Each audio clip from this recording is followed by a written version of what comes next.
Jews always said that we will dream of going back to Zion. We used to read it out 3 times a day and would expect and wait and anticipate coming and making Aliyah. Good evening.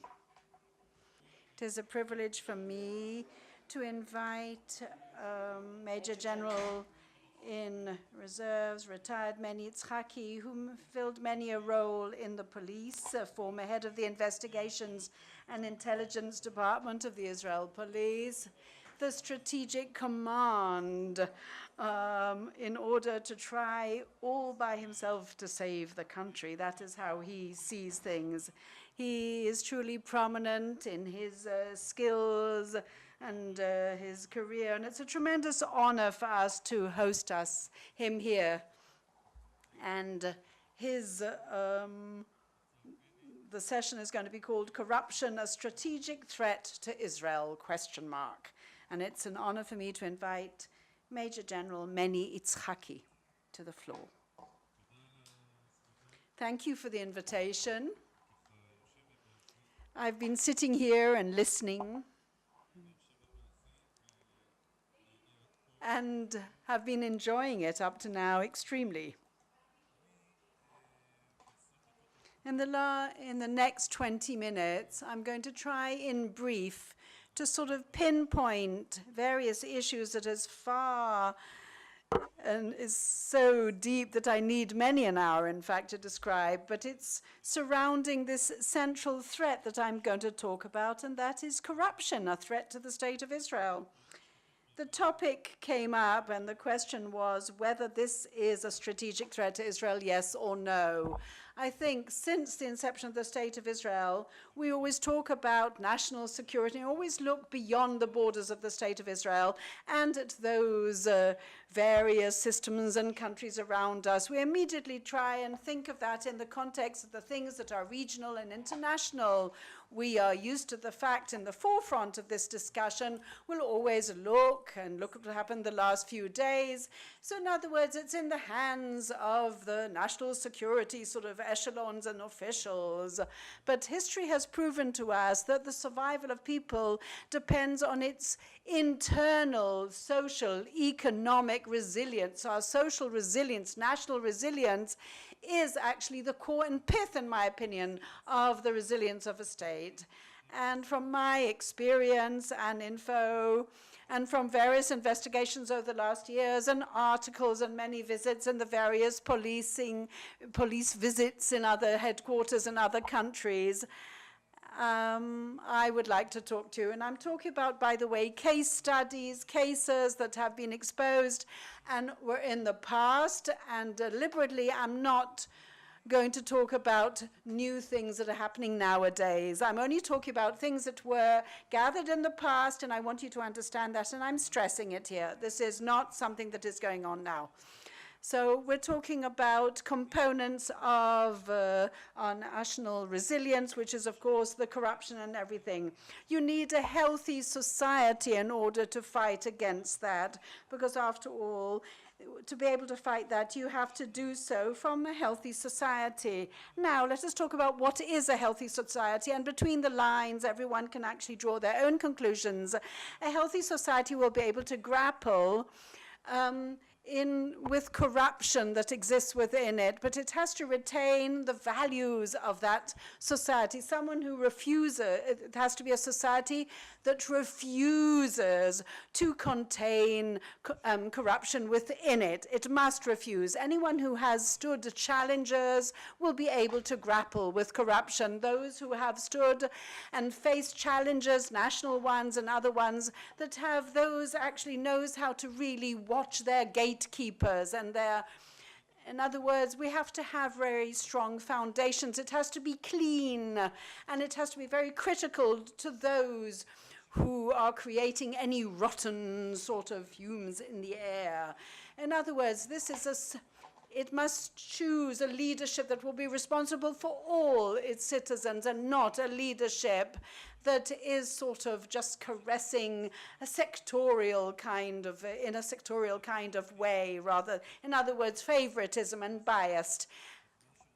It is a society that is encouraging the whistleblowers in order to dictate what are going to be the norms of society. We'll have to differentiate between the essence and just lip service that is being paid. It has to have some kind of defense mechanism when they are demanded to do things that they do not agree to do. They will have to be willing to undergo polygraphs and committees of inquiry, etc., etc. Because people who run such sensitive systems, they must do so in the best possible way. A healthy society understands that law is updated and the values must remain very stable. They must actually give a tailwind to those who create what is happening in the public service, and they must be open to criticism and a critique. Well, after all this list, are we a healthy society? Well, in my opinion, yes, we are. Yes, we have the majority of those standardized sort of components that I mentioned. Yes, we are as a society of values, but from time to time, there are those in various roles who try to somehow gnaw away at our stable pillars of society, and I will explain what I'm talking about as I go along. Of course, this corruption really does detrimentally affect our national resilience, and there are various characteristics to this corruption in the state of Israel. I will tell you what kinds of corruption we have, and then you will sort of try and understand that after that. There are those that actually happen and is characterized by give and take, and those who are involved usually lead. They're just over sort of confident, and they're a sort of actually.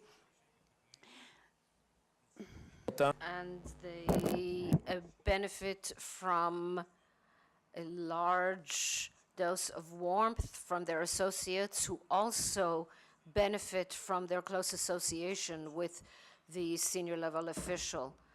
Corruption involves one event after another, and it explodes with a big noise. In this type of corruption, the police have already consolidated evidence before publishing the fact that there is an investigation. There have been dozens of such cases in local governments, and this is the result of increased intelligence and, of course, investigations that occur. The second feature, the second type, is especially concerning, and I call it hidden corruption. The type that I mentioned now is the classic type. This hidden corruption is quite simple. It involves a lot of money, jobs, a closed lobby of stakeholders, the creation of a deceptive appearance which covers up decay. And it involves seemingly proper actions that actually involve a great deal of corruption. The officers or office holders are involved in this, and it goes on under the radar and undermines the foundations of society. It's difficult to uncover, and it's done quietly. It has no smell and leaves no footprints, or people close deals involving multi-digits, and it is marketed under the guise of public welfare and as a national need. This type of corruption is the type that people are not skeptical about, and it is usually hidden under a name of an ideology or a public company, and the aim is always the same: to get as much money out of the government as possible. They look towards the future. Today I will give, and tomorrow I will be rewarded. It's important to belong to this closed group. They have their own codes and hints how they expect you to act. This hidden corruption filters down into the places of influence in the understanding that things go around. There are people who are unable to withstand the temptation, and there are many, in my opinion, the majority the majority of people are not corrupt.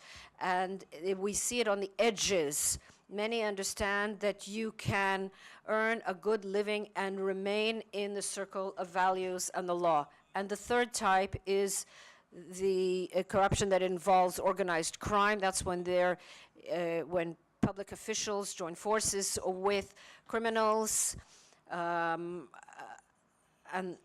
the law is very determined to eradicate this phenomenon here.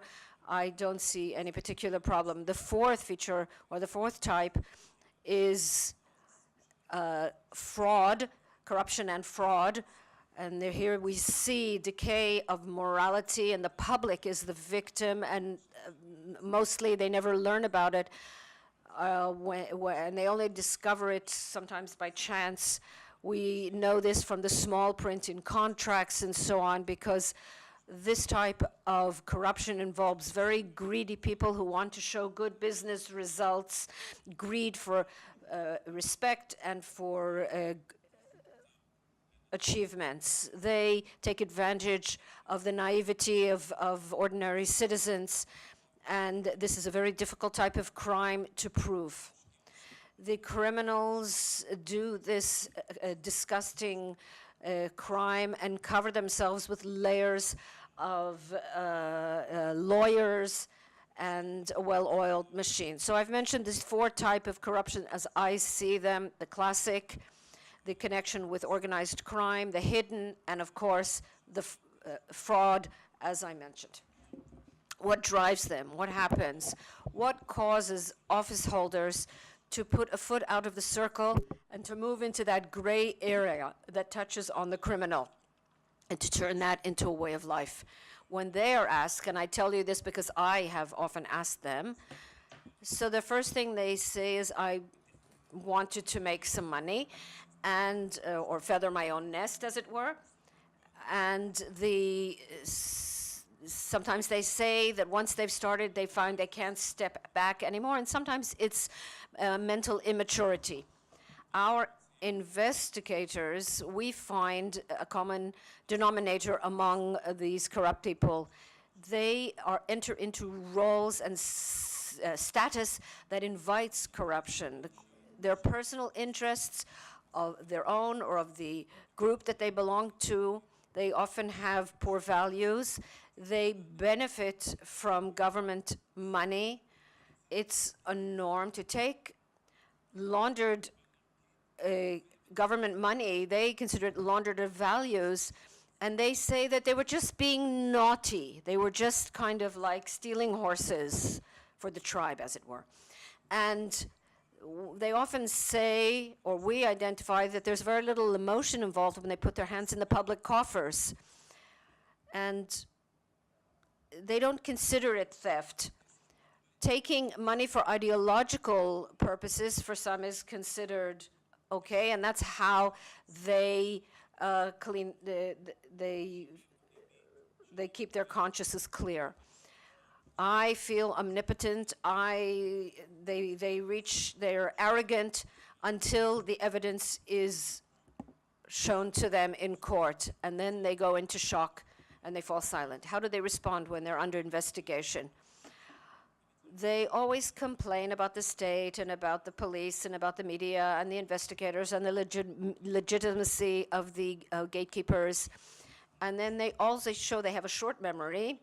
They always make an innocent face. They're arrogant and conceited, and they pay a great deal of money to friends for opinion leaders, PR companies, advertisers, and they work on the hearts and minds of the public. That's the story. That's where the energy goes. They overwhelm the public with messages that are often false, and they move over to that war for the hearts and minds of the public, and they try to blur the discourse. They want to claim that there are sides to the story, that the enforcers are at fault and they are the victims. They're trying to blur the norms. They're very gifted interviewees and writers in many cases, and they very quickly reach the public, and they enlist all their powers of persuasion in order to send false messages, and the court is anything that isn't criminal is okay. They try to blur the norms, especially in the gray areas. From our experience, it filters down. Immediately among public office holders who are in that gray area, we see that as soon as the next ones come in, they immediately tell us that that's what they are used to. Reaching the insight that they've been caught, as soon as they realize that, they offer to become state's witnesses, and I'll say a few words about state's witnesses in a moment. And they try to, of course, minimize their own personal economic harm. What is typical of our goals? לתפיסתנו החמור ביותר The worst, of course, is the corrupt person who takes for his own pocket. They feel fine taking money from the public coffers. Another type is under some kind of ideological or tribal guise. Another type is taking money from the public coffers while exploiting their status for a shared agenda. And in our investigations, we are often amazed to see how they function on the day-to-day. Where's the connection? Where's the motivation, the work? Nothing. It's all a matter of personal interests. And their attention to the day-to-day tasks, that's left to the sidelines. This type of person is completely unattentive to public needs. There's no content to their work. They're only interested in survival. And they invest in slogans and lies, and everything, the end justifies the means. What do we do in such cases? Our goal, not only us, all the enforcement forces.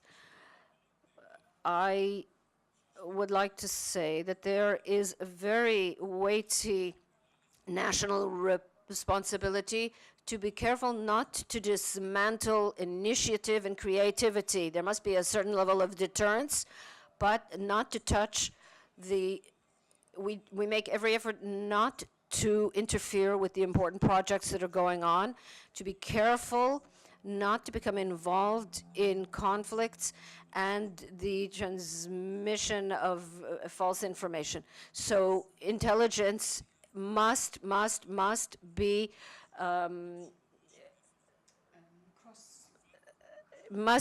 be checked against other sources.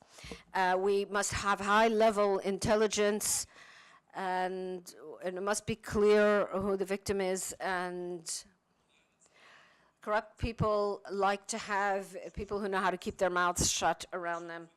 And there is a combination of the person who gives the gift and who receives it. They're both committing a crime, and then that's why both have very short memories. There is mutual deterrence. We are familiar with situations, for example, in Lab 433, those who give bribes and those who take bribes have very poor memories, amnesia. And some are afraid of being called snitches and so on. Corruption investigations take a long time. In order to convince people to talk, we need to be creative and to have good, hard information. We have methods that have been developed based on our extensive experience.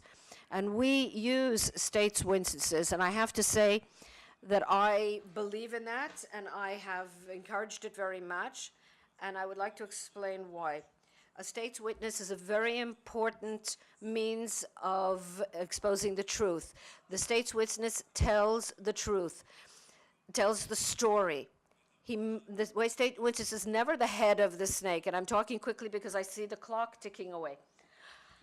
The state's witness must expose crimes and criminals that otherwise would continue to harm the public. And the state's witness must tell the whole story, everything, and leave out nothing, and they must have the capability of testifying in court.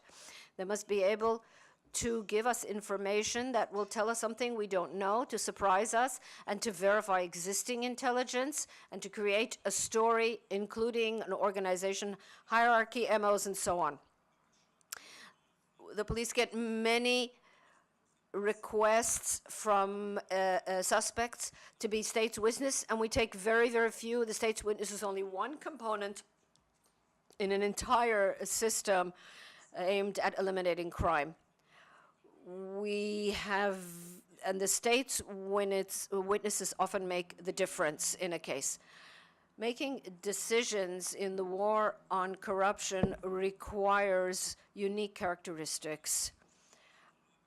Our decisions are accompanied by legal consultation, and it is expected that the results of the decisions will filter down to all public servants, and they must know what they are allowed to do and what they may do. We may not leave our public servants in the dark. We must not allow them to be confused. We must not place the office holder, allow him to be tempted. Decision makers must be leaders. מקבלי ההחלטות יכולים with a number of tracks that we work on, because those seniors sort of as if wait for something to happen. But when I see it, I will look, I will observe, and I will either work slowly or fast, as if a very calm life. But there's another track that they perhaps can use, which really demands courage for those, the decision makers. You've got to be very creative.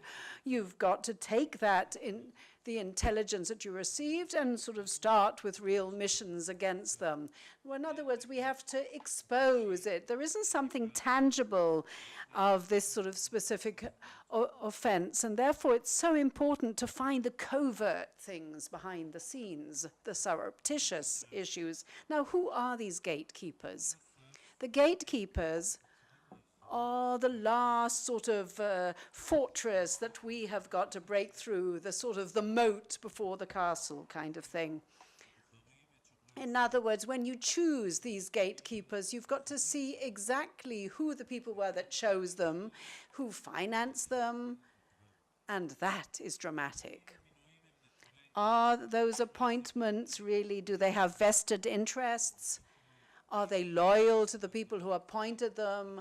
Has there been professional coordination here? And therefore, there should be some kind of preference given to those gatekeepers, some kind of an envelope of security that you're going to promise them. And also that they won't have aspersions cast against them, and they should also have really professional independence. They could be legal advisors and people like that, but they must have protection. That must be guaranteed to them, because this must really guarantee the fact that they can continue with their work and not fear it. The gatekeepers are people with ambitions and fears, and they are socially involved, and they love their state, and they're usually public servants, and they're usually they have their sort of aspirations, and they need your support, public support. The blurring of norms may actually sort of blunt one's emotions.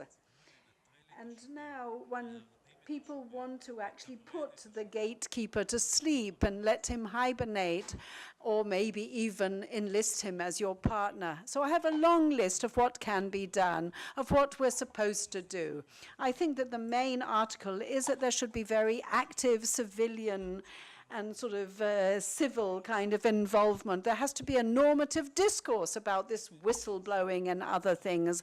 This should be one of the foundations of our national resilience, and all of us, it's incumbent upon us together to have a normative discourse about what is good and where one needs to say, hey, that guy should be very ashamed of himself. Those who actually gnawed away and are not ashamed of what they're doing, we should actually point at them and accuse them. We should appoint people that are fair and have values. We need a public discourse in order to condemn indifference to these kind of events.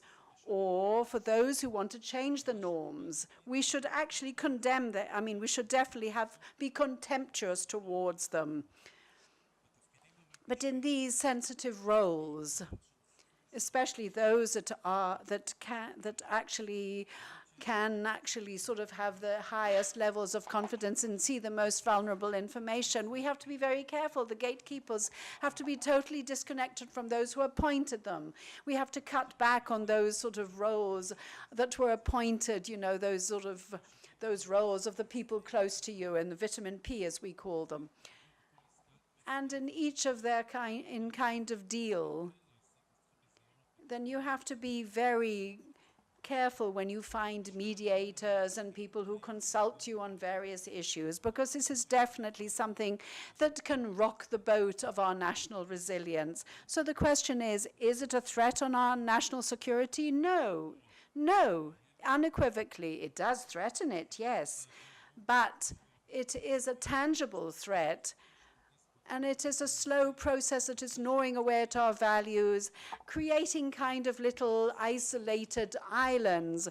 But when they are expanded, that is the problem. So therefore, our healthy social breaks in society has actually upheld this situation, and we are not patient of corruption, and this enables us to fence it out and make them outcast.